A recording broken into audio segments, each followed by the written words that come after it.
ABC Listen. Podcasts, radio, news, music and more. Hi, I'm Sam Hawley, coming to you from Gadigal Land. This is ABC News Daily.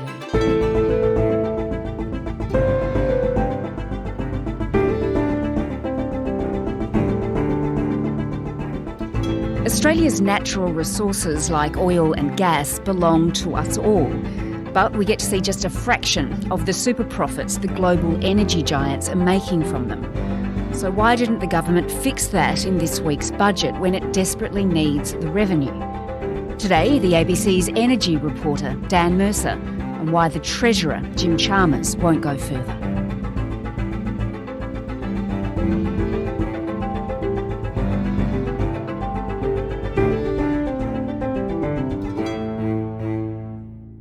Dan, we're going to chat about these rather minor changes the government has made to how it will tax the big gas giants in a minute. But first, it just reminds me, this topic, of the mining boom we lived through in the 2000s, because we're talking about a lot of money being made from a resource that we, as Australians, all own.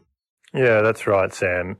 You know, many listeners will remember that the federal government, and by extension the Australian public, received a huge and rather unexpected windfall during the mining boom, which ran from the early 2000s for a bit more than a decade. The long-running mining boom has fuelled a string of bumper profits, and now it's set to push Australian exports to record levels. In 2003, the price for commodities like iron ore and coal began rising quite rapidly. When Peter Costello looks into the cupboard for next May's budget, there'll be an embarrassment of riches. And those prices stayed high for a long time. The big earners are coal, aluminium and gold. And while Australia is making record dollars from minerals, it looks set to invest record amounts. It generated money from royalties and mining taxes charged on companies that were extracting those minerals and selling them. And it was mostly to China, of course, which really drove the mining boom. And the idea is that these resources are finite. You know, they belong to all Australians and we only have one chance to realise their value. And there's a debate, of course, Dan, about how that revenue was spent. Some people argue it was wasted on things like tax cuts and sort of one-off bonuses. But regardless, there was just a lot of money back then to throw around. So now let's have a look at gas. They dot our landscapes and our coastlines, massive gas plants that extract and process natural gas for export and use here in Australia. But are we, the owners of that gas, getting a good deal? Gas is in really high demand right now, isn't it? Are we having a bit of a boom again? Yeah, I think it's probably fair to say, Sam. I mean, in short, the big gas providers are rolling in money at the moment. Times have rarely, if ever, been so good. Prices are high globally because European countries are looking for non-Russian sources of gas due to the Kremlin's invasion of Ukraine. Back in Australia, at the same time, more than a quarter of coal-fired power stations have recently experienced outages, meaning gas generators are facing more demand to help keep the nation's lights on, driving prices up even further. You know, those revenues have led to really quite mind-boggling heights, and they're forecast to stay fairly high for the foreseeable future. And, you know, you've seen that in the results posted by the big gas players, you know, how much they're making at the minute. Chevron, the giant US multinational, racked up about $20 billion in profit from its Australian operations, which include some big LNG plants off Western Australia's north coast, for the 12 months to the end of December. There have been similarly spectacular results recorded by homegrown companies like Woodside and Santos. Huge money. So now let's have a look down at this petroleum resources rent tax. It's a rather dull type of name for a tax, really. But anyway, the government's looking at changing it, but I think it's useful to actually consider how it operates now first. What is it? What does it do? Yeah, perhaps a bit of an overview very quickly about how gas is, generally taxed in Australia, Sam.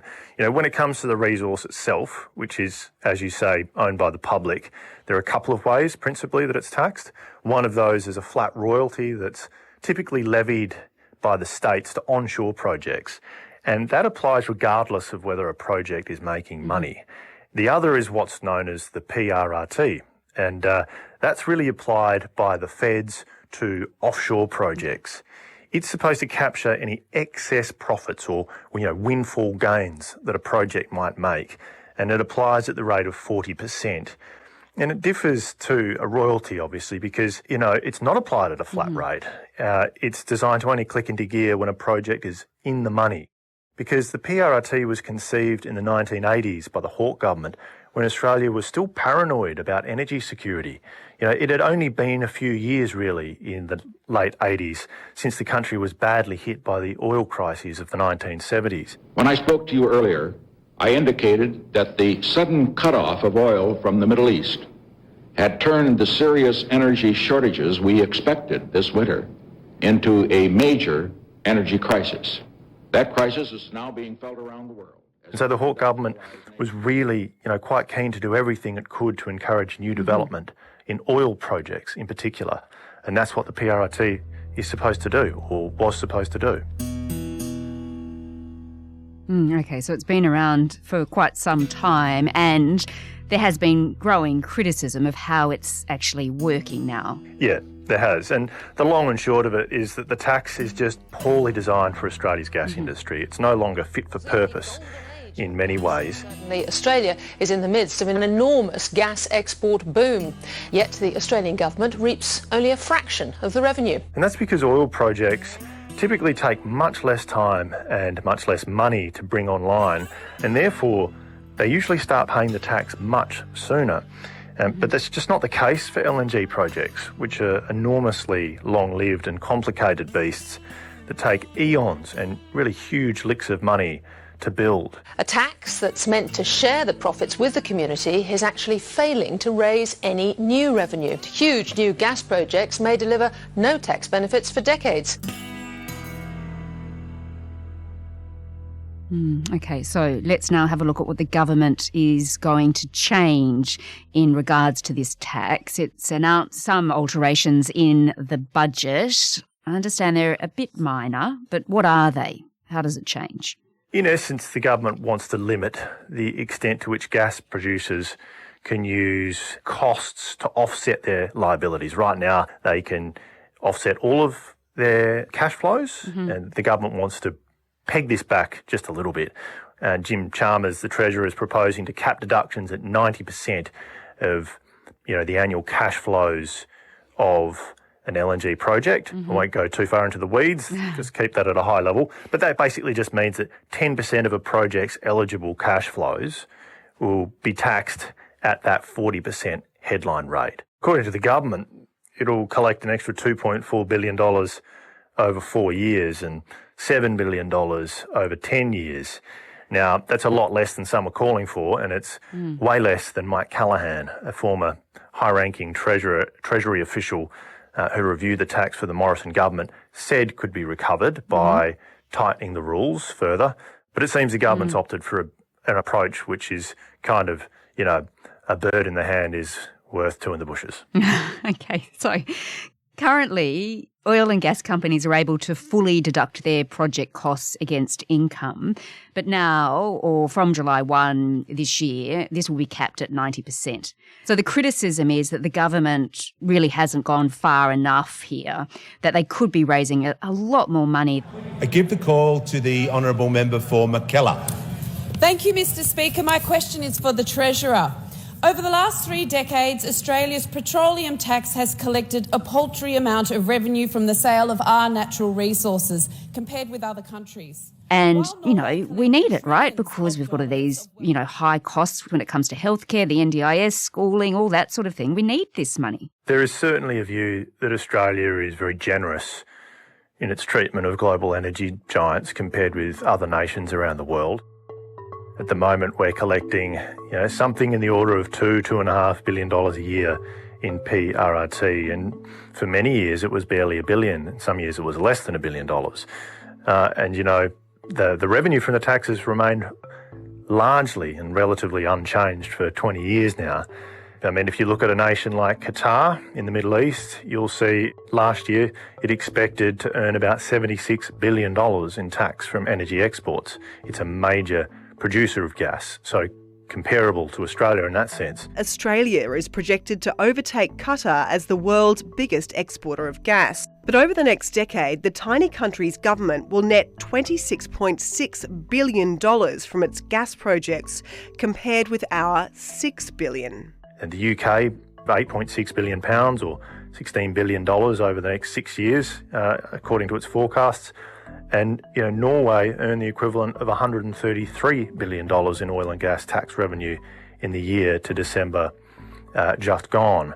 They are numbers that dwarf what the Australian government is making. Yeah, when we talk about $2.5 billion compared to $133 billion, it sure does dwarf our numbers. So why on earth, Dan, aren't we going after the big numbers like that? I mean, the energy giants, even if we do generate that sort of money, they'll still make a whopping profit, right? Well, yeah, look, I mean, there's probably a few different factors at play, Sam. One is that the gas industry really is coming under pressure from all sorts of different fronts, and the government would know that. It's already had quite a few blues with the industry. The other thing is Jim Chalmers was in Wayne Swan's office when Labor, under Kevin Rudd and Julia Gillard, tried to bring in the mining resource rent tax, which was kind of essentially copied off the petroleum resource rent tax. And that was a calamity. The slanging match over the super profits tax has taken another turn, with both sides unveiling... I think it's time the mining companies of Australia got used to the idea that they need to return a fairer share to all Australians. The Minerals Council's launched an advertising blitz to fight back. What will the proposed super tax mean Australian miners pay? 58%.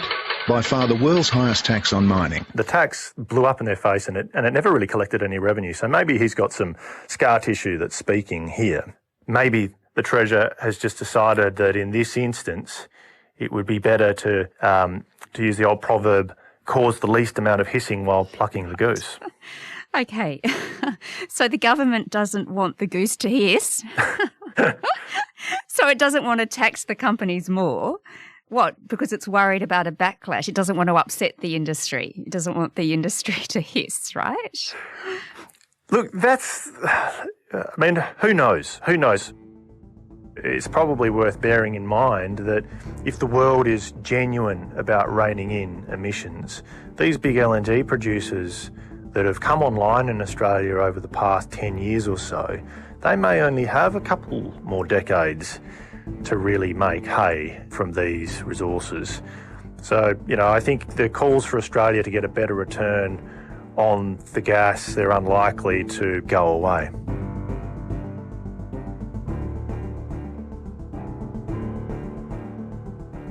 Dan Mercer is the ABC's energy reporter based in Western Australia.